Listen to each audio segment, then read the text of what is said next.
got to see how it operates. Yeah, it's fun. I took your advice and I never sent any money to, and I never heard back.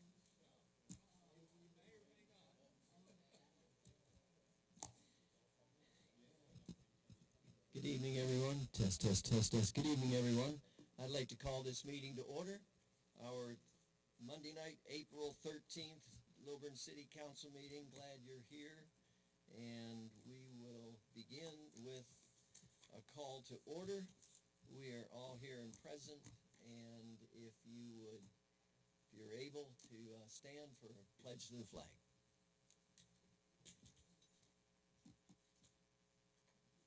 I pledge allegiance to the flag of the United States of America and to the republic for which it stands, one nation, under God, indivisible, with liberty and justice for all.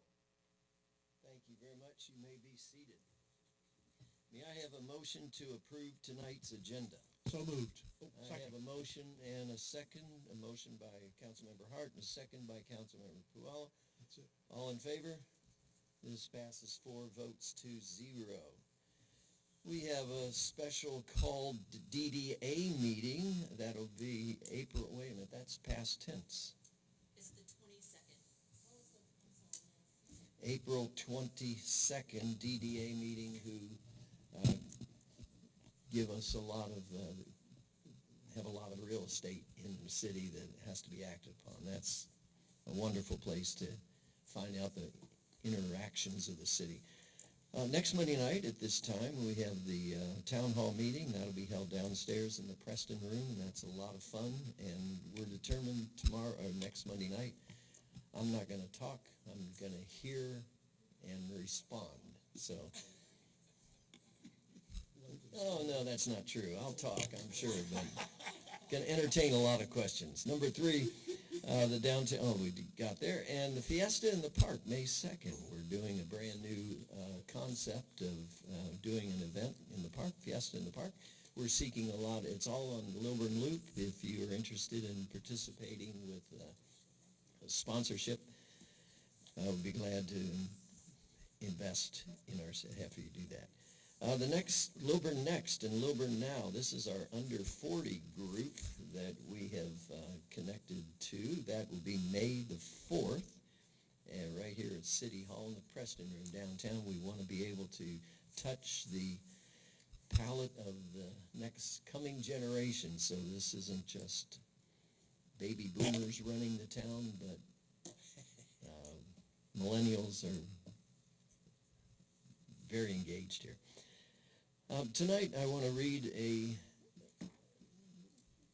proclamation designating us as a Arbor Day.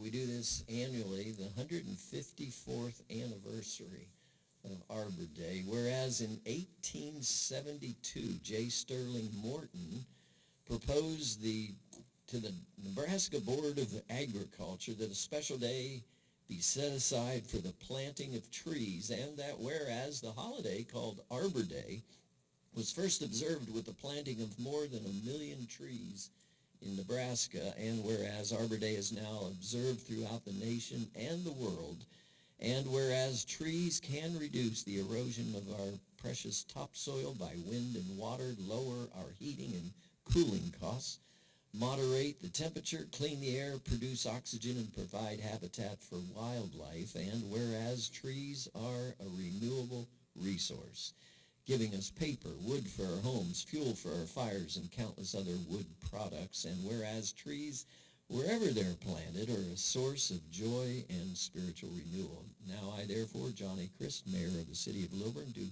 hereby proclaim April 24th, 2026.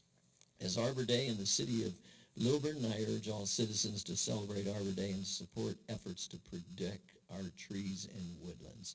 And I do further urge all citizens to plant and care for trees, to gladden the heart, and promote the well-being of this and future generations. I sign this on the 13th day of April 2026. We also have a scout. I just want to be in the, make sure we have a Eagle Scout who was, I tried to get him here to present a proclamation.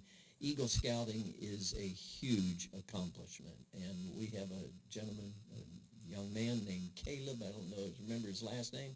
I tried everything I could to get him here to honor him, but he was unable to be here tonight. But what's his last name?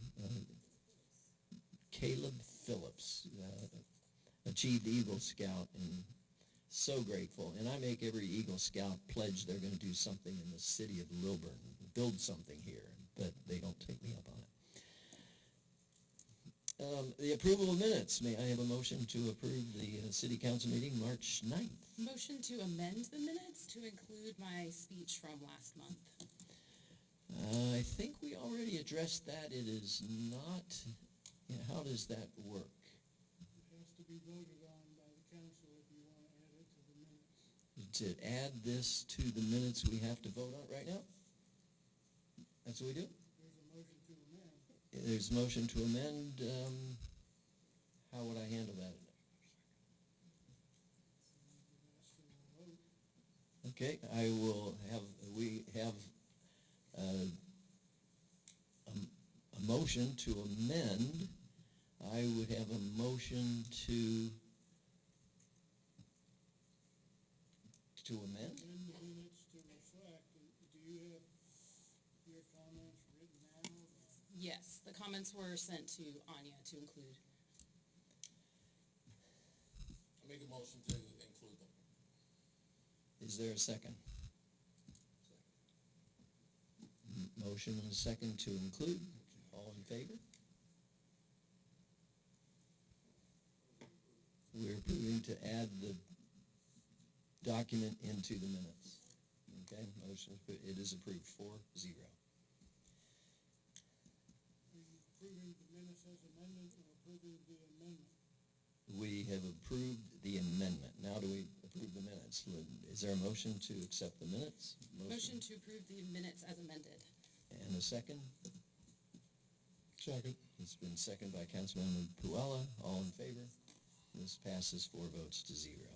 There's a public hearing tonight as our first action item, number 1, the approval of ordinance 2026-670, an ordinance amending the text of Article 5, Section 502, Old Town Overlay District, and Article 6, Section 602, the use table. Reed, would you come and present, please? Good evening, Mayor and Council. This is a set of text amendments to the zoning ordinance related to the Old Town Overlay District and to the use table. First, within the Old Town Overlay District, the amendments formally establish a design review board as a review authority for building and site design within the Old Town Overlay District. The board will review new residential and commercial facades, public buildings, monuments, and applicable landscape regulations for consistency with the Old Town Overlay Design Guidelines, the zoning ordinance, and the comprehensive plan. Applications will be screened by the planning department and then scheduled for a design review board hearing where the board's decision may be appealed by the mayor and council. The amendments also clarify that all development and building permit applications in the Old Town Overlay must comply with the adopted guidelines, including standards for building placement, architectural character, signage, lighting, and required public art for larger commercial projects. The text updates replace references to a generic design review body that was initially brought forward when we adopted the design guidelines and had not formed the design review board, and simply changes them to the design review board and clean up related procedures for submittals, staff reports, and sign review. Second, the use table in Article 6 is amended for funeral home and crematory uses to align our standards with Gwinnett County and to better separate these facilities from nearby residential properties. The amendment requires a minimum 1,000-foot buffer, foot separation from residential property lines, measured in a straight line from the structure to the closest point of the residential boundary. Additionally, these use types now require a special use permit within both the CB zoning district and the US 29 overlay. This is consistent with, these amendments come about as they are consistent with Gwinnett County standards and state buffering distance standards found in OCGA 43-18-72. Planning Commission voted to approve these amendments with one minor amendment. Staff originally proposed that terms should be for 1 year on the consistency in term lengths between our various boards and commissions. Staff had already been going back and forth on whether or not the one-year term limit was appropriate, and agreed with the Planning Commission's feeling that the term should be longer to provide consistency in the enforcement of regulations rather than a possible revolving door. The text amendments before you incorporate the amended term length of 4 years proposed by the Planning Commission. Staff and the Planning Commission are in agreement on the term limits. Staff recommends approval of these text amendments as presented. All public hearing requirements were met, and staff received no public comment. If you have questions, I'm happy to answer. Those, the 4-year term is specifically outlined in the recommendation tonight. Yes. So when we vote on it, we have voted for 4 years. Yes, exactly. There's no separate exhibit. Because staff is in agreement with Planning Commission, we went ahead and amended our recommendation to conform with Planning Commission because we're on the same page. Got it. We are opening this to a public hearing for 2 ordinances, 670 and 502. The Design Review Board will be included in this vote, and the use table will take 1 vote. But if you want to speak on behalf of and supporting this in the hearing, supporting these ordinance changes, I would entertain your support. You can give your personal information to our city clerk, Anya, or if you would like to vote in opposition to this, in this public hearing for denial of either of these 2, I'd also ask you to give your personal information to Anya. Hearing none, I close the public hearing portion, and I would be open to a motion. Is there a motion from the council? Motion to approve ordinance 2026-670, an ordinance amending the text of Article 5, Section 502, Old Town Overlay District, and Article 6, Section 602, Use Table. I have a motion to approve. Second. I have a second by Councilmember Puella. Any discussion? Seeing none, all in favor? This passes 4 votes to 0. So we will soon have a design review board among us to work with builders or investors in our downtown. Good. Second on our agenda, item number 1 is approval of resolution 2026-02. This is a resolution adopting the master concept for Old Town. We tabled this a month ago, and it is now back on our agenda, and I would ask for a motion. Motion to approve. Motion to approve by Councilmember Puella. Is there a second? Second. A second by Councilmember Hart. Is there discussion? Yeah. Yes, I would like to make a comment. You gotta turn on your... I like some of these ideas, and I hate some of these ideas. But I want to remind everybody that we're not voting to fund any of this. That is correct. And that's the key right here is, there's a lot of this stuff in here that I wouldn't vote to fund in 100 years. But the concept, like I say, looking at it as strictly somebody's vision for the city, Mr. Toole, whoever he might be, I would say that he's come up with some pretty interesting ideas, but some pretty terrible ones. So I will support this, knowing that we have the option of funding it or not funding it, if we like it or hate it. So that's my comment. Thank you, Councilmember Batterton. I also have a comment. I am also, I would like to reiterate exactly what Councilmember Batterton said, and I agree with just about everything on here except for the concept for the park. I have real issues with a thought of taking public land and turning it private, in addition to quite a few other things that I highlighted in last month's meeting, so I won't go into all the details. But I don't know that I can overlook that as much as Councilmember Batterton. I have a motion and a second. Any more comments? Yeah, I'd like to make a comment. First of all, I want to thank the staff for all the work they've done on this and for connecting with Ian Toole, who is a renowned professional in this area. And so I'm very thankful for that. Secondly, I believe we all need to understand a concept for a city or a town never gets built the way it's drawn. Never does. It's a tool, it's an instrument that helps guide us as we develop the city.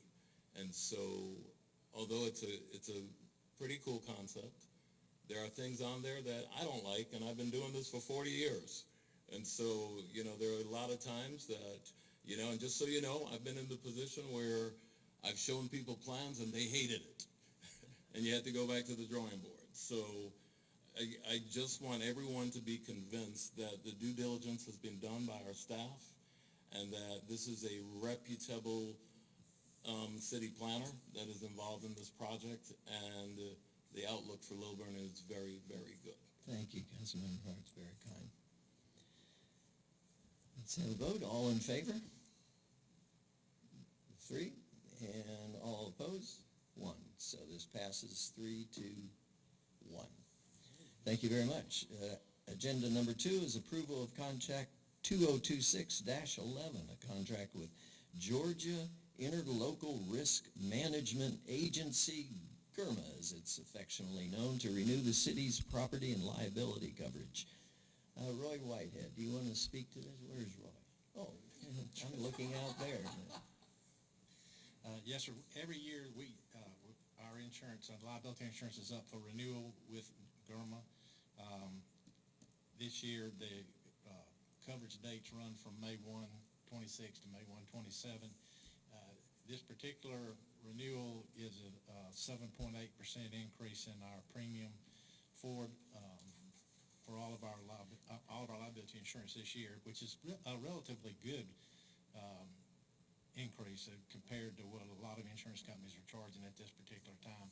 Now, there will be an amendment to this policy in the fall when the parking deck comes online. It will be added to the policy. It's not currently included, but overall, again, it's a 7.8% increase, and we just need approval of it and authorization to sign the agreement.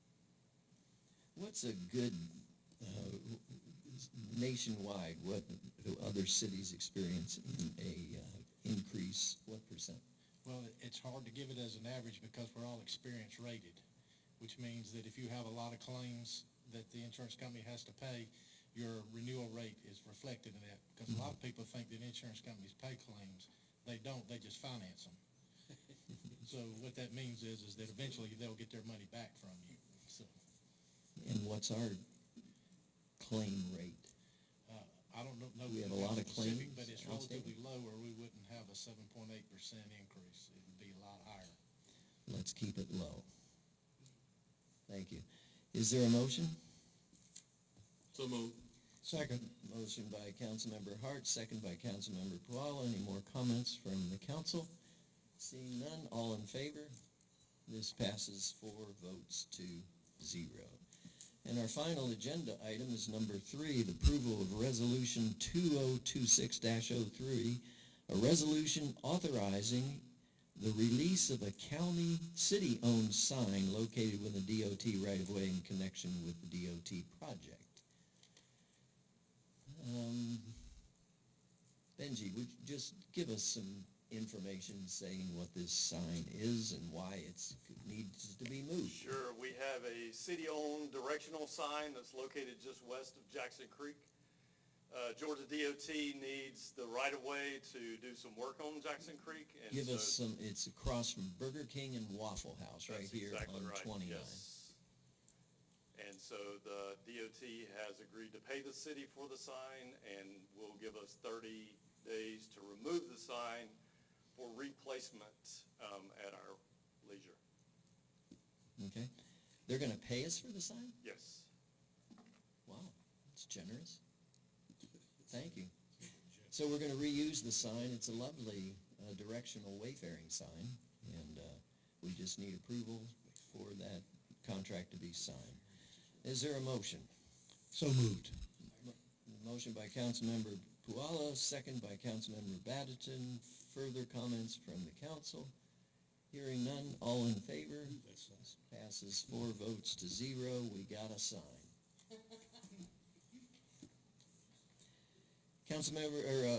Agenda item number 4 would be the approval of Resolution 2026-04, a resolution terminating the commercial building moratorium imposed by Resolution 2026-01.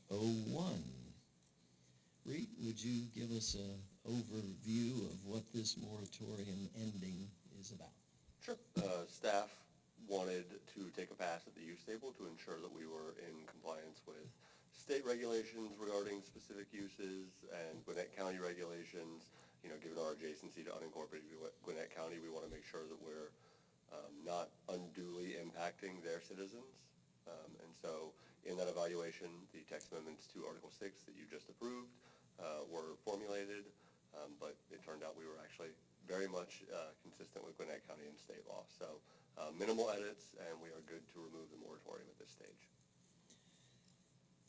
I want to thank the staff for doing an outstanding job of reading code to get us aligned with the county and the state, because when somebody presents an application and they slip something in, that's usually when you find out, oh, we did not attend to that. And we've been very good about that. Jenny, your leadership, Roy, your leadership, and Reed, it's just been an amazing ride. So thank you for, and Rebecca, I guess you have a hand in that. And should I go around and just name all the staff? Chief, you've done it as well. It's just good to know that we're not, oh, and we have Keith over here.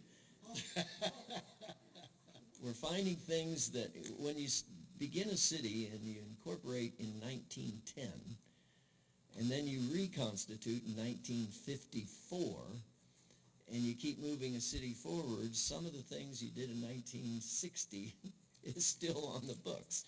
And so we keep reading and amending, and pretty much every council meeting, we amend a code somewhere. Oh, Matt's in it as well, of being able to find this stuff so that we don't get caught. Once the application's in, it's too late. So I'm so grateful that we are tending the farm very well. Thank you. Did we vote on this yet? No. Well, would you like to? Yeah, let's vote it. I'll make a motion that we approve it. Oh, okay. I have a motion from Councilmember Koala. Do I have a second? I have a second from Councilmember Batterton.